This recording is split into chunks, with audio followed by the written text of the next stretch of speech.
Masa kemerdekaan Indonesia pada tahun 1945 sampai 1950. Pada tanggal 7 September 1944, Menteri Jepang Jenderal Kuniaki Koiso mengumumkan bahwa Indonesia akan dimerdekakan kelak. Dengan cara itu, Jepang mencari simpati kepada bangsa Indonesia. Kemudian pimpinan pemerintah pendudukan militer Jepang di Jawa, Jenderal Kumakichi Harada, mengumumkan dibentuknya suatu badan khusus yang bertugas menyelidiki usaha-usaha persiapan kemerdekaan Indonesia yang dinamakan BPUPKI atau dalam bahasa Jepangnya Dokuritsu Junbi Kosakai.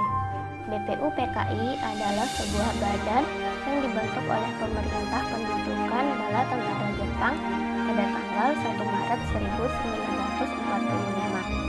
Badan ini dibentuk sebagai upaya mendapatkan dukungan dari bangsa Indonesia dengan menjanjikan bahwa Jepang akan membantu proses kemerdekaan Indonesia. BPUPKI diketuai oleh Rajiman Wedyo Dingrat dengan Wakil Ketua Ichi Bangase Yoshio dan Raden Panji Suroso. Secara keseluruhan, BPUPKI memiliki 62 anggota.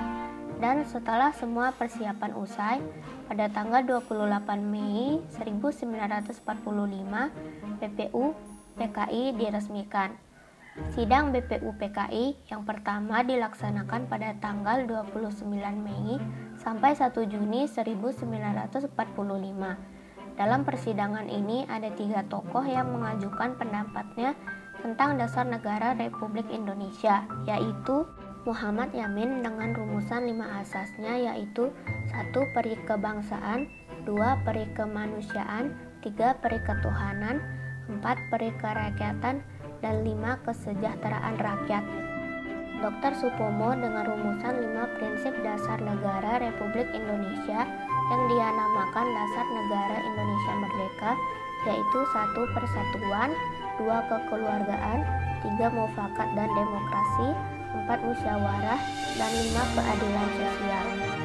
Insinyur Soekarno dengan gagasan mengenai rumusan 5 sila yang dia namakan Pancasila, yaitu 1. Kebangsaan Indonesia, 2. Internasionalisme dan perkemanusiaan, 3. Mufakat atau demokrasi, 4. Kesejahteraan sosial, dan 5.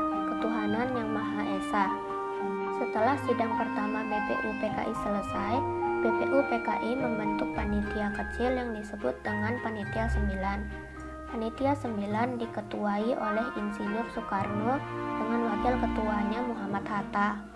Pada tanggal 22 Juni 1945, Panitia 9 menghasilkan rumusan dasar negara Republik Indonesia yang disebut dengan Piagam Jakarta. Adapun isi dari rumusan tersebut sebagai berikut. A. Ketuhanan dengan kewajiban menjalankan syariat Islam bagi pemeluk-pemeluknya. B. Kemanusiaan yang adil dan beradab. C. Persatuan Indonesia. D. Kerakyatan yang dipimpin oleh hikmat kebijaksanaan dalam permusyawaratan perwakilan. E. Mewujudkan suatu keadilan sosial bagi seluruh rakyat Indonesia. Rancangan itu diterima untuk selanjutnya dimatangkan dalam masa persidangan BPUPKI yang kedua yang diselenggarakan mulai tanggal 10 Juli 1945. Sidang kedua BPUPKI dilaksanakan pada tanggal 10 sampai 14 Juli 1945. Sidang ini dilaksanakan untuk membahas bentuk negara dan rancangan undang-undang dasar. Hasil sidang ini menetapkan bahwa bentuk negara Indonesia adalah negara kesatuan yang berbentuk republik. Pada tanggal 11 Juli 1945, panitia perancang UUD menetapkan Piagam Jakarta sebagai pembukaan UUD. Sidang panitia perancang Undang-Undang Dasar yang diketuai oleh Insinyur Soekarno membahas pembentukan lagi panitia kecil di bawahnya, yang tugasnya adalah khusus merancang isi dari Undang-Undang Dasar yang beranggotakan 7 orang. Pada tanggal 13 Juli 1945, sidang panitia perancang Undang-Undang Dasar membahas hasil kerja panitia kecil di bawahnya, yang tugasnya adalah khusus merancang isi dari Undang-Undang Dasar. Kemudian pada tanggal 14 Juli 1945, BPUPKI melanjutkan sidang untuk menerima laporan dari panitia perancang UUD. Adapun 3 hal penting yang dilaporkan oleh Insinyur Soekarno adalah sebagai berikut. A. Pernyataan tentang Indonesia Merdeka. B. Pembukaan UUD. Dan C. Batang tubuh UUD.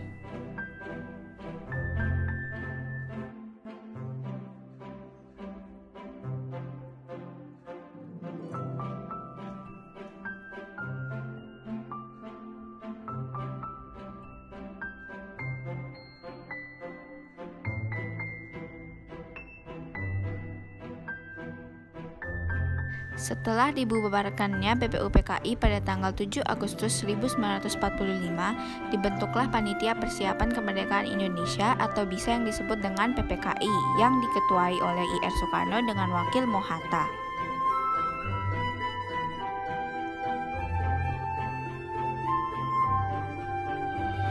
Tugas PPKI yaitu meresmikan pembukaan serta batang tubuh UUD 1945, melanjutkan hasil kerja BPUPKI serta mempersiapkan segala sesuatu yang menyangkut masalah ketatanegaraan bagi Indonesia baru.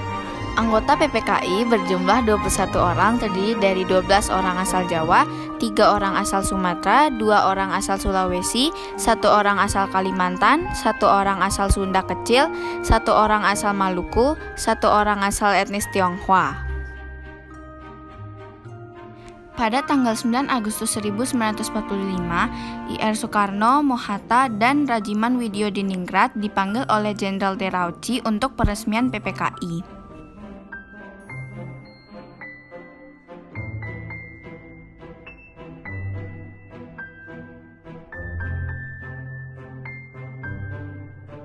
Pada saat PPKI terbentuk, keinginan rakyat Indonesia untuk merdeka semakin memuncak. Akhirnya, IR Soekarno membacakan naskah proklamasi kemerdekaan Republik Indonesia yang sudah diketik oleh Muhammad Ibnu Sayuti Malik pada tanggal 17 Agustus 1945. Proklamasi Kemerdekaan RI tanggal 17 Agustus 1945, unsur negara yang baru terpenuhi, yaitu rakyat dan daerah. Untuk pemerintah yang berdaulat dan pengakuan kedaulatan dari negara lain belum terpenuhi. Sesudah PPKI mengadakan sidang tanggal 18 Agustus 1945, keseluruhan unsur tersebut dapat dilengkapi. Sidang pertama PPKI dilaksanakan pada tanggal 18 Agustus 1945. Yang pertama, mengesahkan dan menetapkan UUD RI yang telah dipersiapkan oleh BPUPKI yang dikenal sebagai UUD 1945. Yang kedua, memilih IR Soekarno sebagai presiden dan Dr. Mohatta sebagai wakil presiden. Yang ketiga, membentuk sebuah komite nasional untuk membantu presiden selama MPR dan DPR belum terbentuk.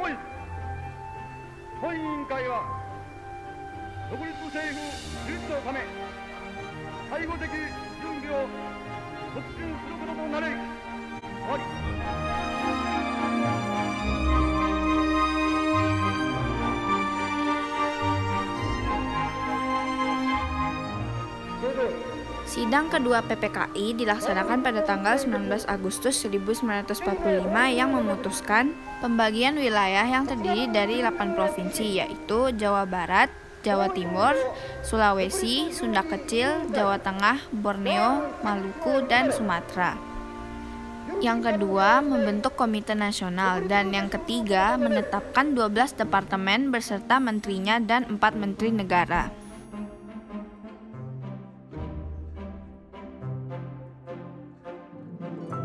Sidang ketiga PPKI dilaksanakan pada tanggal 22 Agustus 1945 yang menghasilkan pembentukan Komite Nasional Indonesia atau yang biasa disebut dengan KNI. KNI adalah badan yang berfungsi sebagai DPR sebelum DPR hasil pemilu terbentuk. Di pusat, ini disebut dengan KNIP yang diketuai oleh Mr. Kasman Singoodimejo dan wakilnya Sutarjo Karto Hadikusumo. Yang kedua, membentuk Partai Nasional Indonesia. Pada tanggal 3 November 1945, pemerintah mengeluarkan maklumat yang pada intinya berisi memberikan kesempatan kepada rakyat untuk mendirikan partai politik, yaitu hendak dilantiknya dengan lekas Panitia Persiapan Kemerdekaan Indonesia. Dan yang ketiga adalah pembentukan Badan Keamanan Rakyat. Pada tanggal 23 Agustus 1945, Presiden Soekarno mengumumkan secara resmi berdirinya BKR. BKR dibentuk dengan maksud agar tidak membangkitkan permusuhan dan reaksi dari tentara sekutu dan Jepang yang masih berada di Indonesia. BKR akhirnya diganti menjadi TKR pada tanggal 15 Oktober 1945 setelah dikritik oleh Oerip Soemo Harjo.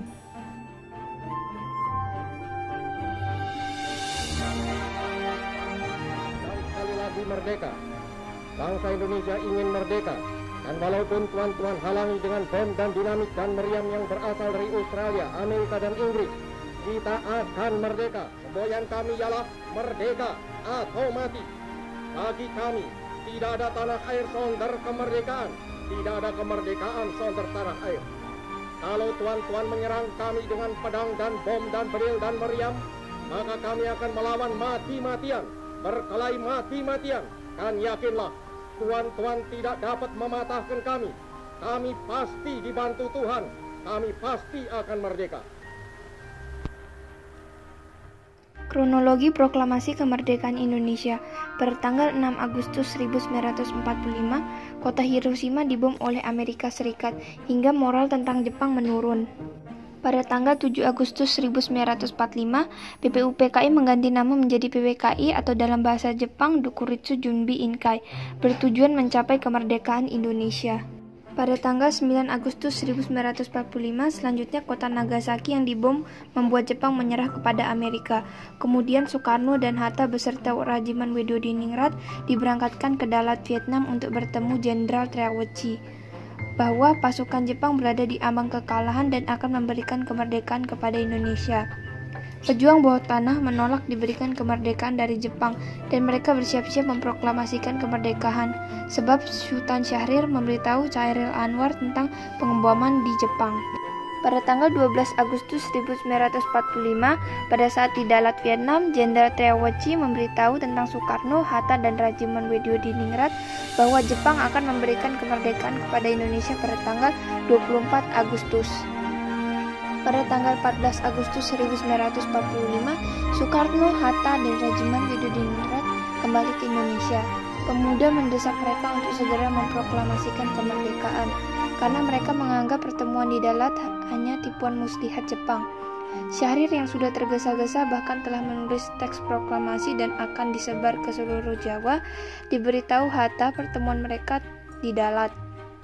Soekarno takut akan terjadinya pertumpahan darah bila mereka melakukan proklamasi pada saat itu, sebab Jepang pasti tidak akan menyerah begitu saja.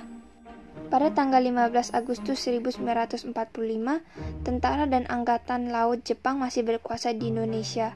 Jepang akan memberikan Indonesia kepada Belanda. Setelah mendengar desas-desus Jepang akan menyerah, golongan muda mendesak golongan tua untuk memproklamasikan kemerdekaan yang diperjuangkan dari Indonesia sendiri, bukan pemberian dari Jepang. Dan mereka tidak ingin PPKI yang memproklamasikan kemerdekaan, sebab golongan muda masih menganggap bahwa PPKI badan yang dibentuk oleh Jepang. Kemudian Soekarno, Hatta, dan Soebarjo pergi menemui Laksamana Maeda. Sepulang dari Maeda, Soekarno melaksanakan pertemuan dengan PPKI jam 10 malam.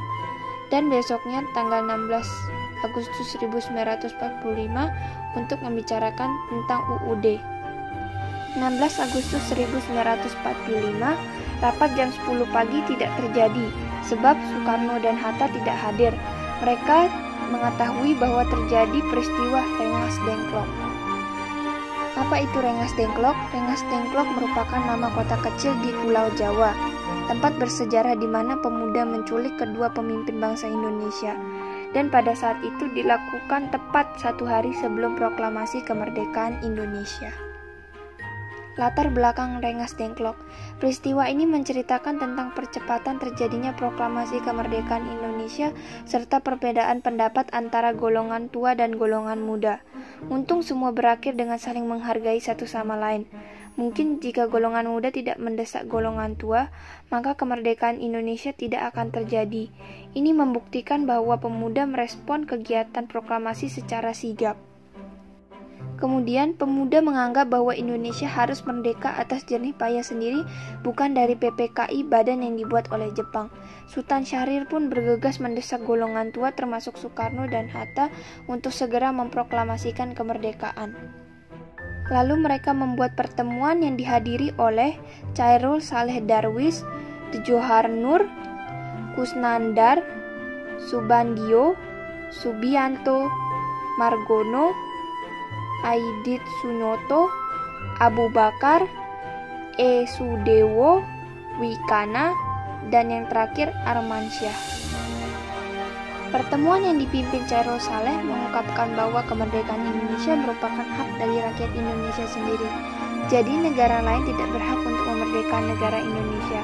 Pada saat itu mereka juga menyertakan Soekarno dan Hatta untuk menyatakan proklamasi. Hasil keputusan rapat tersebut akan disampaikan kepada Soekarno. Pemuda Wikana dan Darwis pada pukul 10 malam menuju rumah Soekarno. Namun, Soekarno tetap sesuai pendiriannya bahwa Jepang masih memimpin secara de facto dan musuh mereka bukan lagi Jepang melainkan Belanda. Sejak saat itu terjadi perbedaan pendapat antara golongan tua dan golongan muda. Kemudian mereka mengadakan pertemuan sesuai dengan usulan Djohar Nur untuk segera mengangkat Soekarno dan Hatta dari rumah masing-masing untuk menyelamatkan mereka dari Jepang dan melaksanakan proklamasi pada tanggal 16 Agustus 1945. Kronologi peristiwa Rengas Dengklok. Sekitar pukul 3 dini hari, para pemuda melaksanakan rencana mereka.